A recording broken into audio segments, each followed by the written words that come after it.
안녕하세요. 한의사 최동환입니다. 오늘은 가슴 두근거림, 가슴 통증, 심장병의 한의학 처방에 대해서 알아보겠습니다. 저도 사실 한의대에 가기 전까지만 해도 한의학에 대한 저의 생각은 매우 제한적이었습니다. 지금 임상을 하고 환자를 본 지도 대략 20년 정도가 되었습니다. 그러면서 한의학의 가치와 효과를 많이 느끼게 되었습니다. 많은 분들이 잘 모르시는 다양한 질환에 대한 한의학 처방의 효과를 나누어 보려고 합니다. 오늘은 가슴 두근거림, 가슴 통증, 심장병의 한의학 처방을 나누어 보겠습니다. 임상에서 많이 볼 수 있는 가슴 두근거림, 가슴 통증은 한의학 처방으로 좋은 효과를 기대할 수 있는 분야입니다. 첫 번째, 심장 두근거림에 사용하는 처방들입니다. 심장이 두근거리는 것을 심계, 정충이라고 합니다. 많은 분들이 갖고 계신 증상입니다. 일시적으로 긴장을 하거나 스트레스를 받으면 누구나 두근거릴 수 있습니다. 그러나 이 증상이 심하고 매우 빈번하여 고통을 받기도 합니다. 또 특별한 자극 요인이 없는데도 계속 두근거리기도 합니다. 또 심전도나 검사를 해보아도 특별한 이상이 없기도 합니다.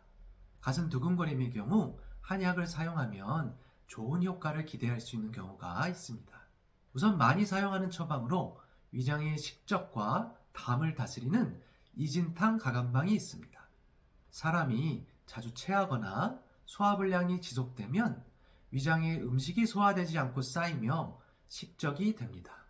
또 이것이 발전하여 담음, 담적이 됩니다. 이 식적과 담음이 심장에 영향을 주어 두근거리게 하는 중요한 요인이 됩니다. 심장과 더불어서 원인이 되는 위장의 식적과 담음을 다스려서 두근거림을 다스리는 처방입니다. 다음으로 스트레스가 심하거나 마음고생을 많이 하면 심장에 기혈을 소모하게 되어 가슴이 두근거릴 수 있습니다. 따라서 심장에 혈을 보충하는 사물안신탕, 청심보혈탕, 그리고 심장과 비장에 기혈을 보충하는 귀비탕, 귀비온담탕 등을 사용할 수 있습니다. 이 중에서도 귀비탕은 누군가를 사별한 후에 잠이 안 오는 경우, 또 꼬리에 꼬리를 무는 생각이 많은 경우 등에 응용할 수 있습니다. 만성적인 두근거림에 이렇게 심장뿐 아니라 전신적인 장부를 같이 다스리는 한의학 처방을 잘 사용하면 큰 도움이 되는 경우가 많이 있습니다. 두 번째, 가슴 통증에 많이 사용하는 처방들입니다. 가슴 통증에도 위장의 식적과 담음을 다스리는 이진탕 가감방을 사용하면 효과적인 경우가 많이 있습니다. 실제로 체하거나 소화가 안 되면 가슴이 아프고 두근거리는 분들이 많으실 겁니다. 이 처방은 위장의 채기와 식적, 담음을 다스려서 가슴 통증과 두근거림을 다스릴 때 효과적인 경우가 많이 있습니다. 채기와 식적을 내려주고 소화가 잘 되는 것이 나아가서 심장병을 예방하는 데도 도움이 될 수 있습니다. 다음으로 스트레스를 받으면 가슴 통증이 심해지는 분들이 많습니다. 심장의 심자는 마음 심자로도 쓰입니다. 실제로 스트레스는 심장에 부담을 줄 수 있습니다.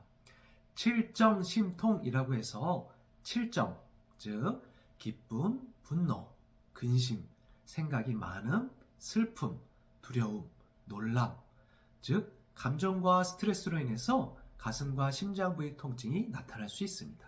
이런 경우 스트레스를 풀어주고 가슴 통증을 다스리는 처방으로 분심기음이라는 처방을 많이 사용합니다. 만약 마른 체형이고 꼬리에 꼬리를 무는 생각이 많은 분들의 경우에는 귀비탕을 사용할 수도 있습니다. 분심기음이나 귀비탕 모두 가슴 통증과 심장 두근거림에 사용할 수 있는 처방들입니다. 세 번째, 협심증, 심근경색의 경우 위험한 상황을 예방하고 병을 다스리는 목적으로 사용할 수 있는 처방으로 감이온담탕이라는 처방이 있습니다.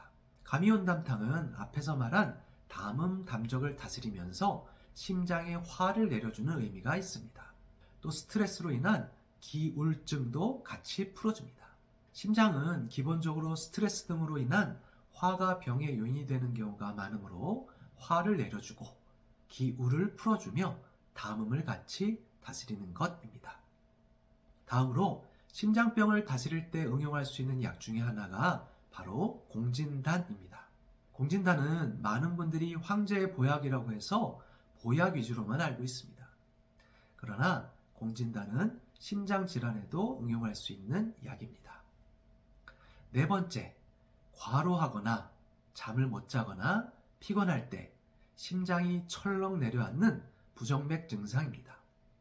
평소에는 괜찮은데 과로를 하거나 무리하면 심장이 철렁 내려앉는 분들이 있습니다. 그럴 때는 기침이 나오기도 합니다. 이런 경우 심전도를 하거나 검사를 했을 때 이상이 있을 수도 있지만 이상이 없는 분들도 있습니다. 저도 과로를 하거나 잠을 잘 못 자거나 무리를 하면 가끔씩 이런 증상이 나타났었습니다. 학생들의 경우 시험 기간에 잠을 못 자거나 무리를 하면 이런 증상이 나타나는 경우도 있습니다. 이렇게 과로할 때 부정맥 증상이 있는 경우에는 몸을 보하는 보약 계열의 처방을 사용하면 좋은 효과를 기대할 수 있는 경우가 있습니다. 과로하거나 몸이 피곤할 때 증상이 나타나므로 심장을 다스리기 위해 몸의 기혈을 보하는 처방을 사용합니다. 한의학의 대표적인 보약 처방인 보중익기탕에 쌍화탕을 합방하고 여기에 몇 가지 약재를 가미하여 사용할 수 있습니다. 다섯 번째, 심장질환을 다스리는 직접뜸입니다. 뜸의 종류는 여러 가지가 있습니다만 대표적으로 크게 두 가지, 직접뜸과 간접뜸이 있습니다. 많은 분들이 아시는 스티커로 붙이는 것은 간접뜸입니다. 직접뜸은 쑥을 쌀알만하게 말아서 살에 직접 뜨는 것입니다. 간접뜸도 도움이 될 수 있지만 제가 심장질환을 다스릴 때 사용하는 것은 직접뜸입니다. 심장병을 다스릴 때 전중혈에 뜸을 뜨게 됩니다. 또는 중안혈이나 관원혈에 뜰 수도 있습니다. 전중혈은 양 젖꼭지 중간에 위치한 혈자리인데 심포경의 모혈로서 심장질환을 다스릴 때 응용합니다. 심장질환으로 가슴이 답답한 경우, 숨쉬기가 불편한 경우 등에 전중혈에 직접 뜸을 뜨면 좋은 효과를 기대할 수 있는 경우가 있습니다. 일시적인 호전을 위해서 뜨기도 하고 심장병을 다스리기 위해 꾸준히 뜨기도 합니다. 저도 심장에 부정맥 증상이 있고 가슴이 답답하고 숨쉬기가 힘들었을 때 전중혈에 꾸준히 뜸을 떠서 호전되었던 기억이 납니다.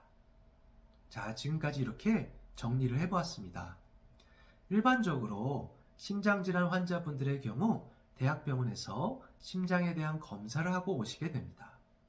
저도 검사를 다 하고 내원하시는 것이 진료하기에 더 편합니다. 검사상 이상이 없는데도 심장이 불편한 분들이 계십니다. 또는 검사상 이상이 있지만 잘 낫지 않는 분들도 계십니다. 이런 경우 한의학 처방을 잘 사용하면 큰 도움이 되는 경우가 있습니다. 그리고 당연한 이야기지만 앞에서 말한 한약 처방 또는 뜸 시술은 한의사의 진찰 후에 한방의료기관에서 처방받고 시술 받으셔야 합니다. 한의학적 치료에 대한 정보를 제공하기 위한 목적으로 오늘 영상을 제작하였습니다. 감사합니다.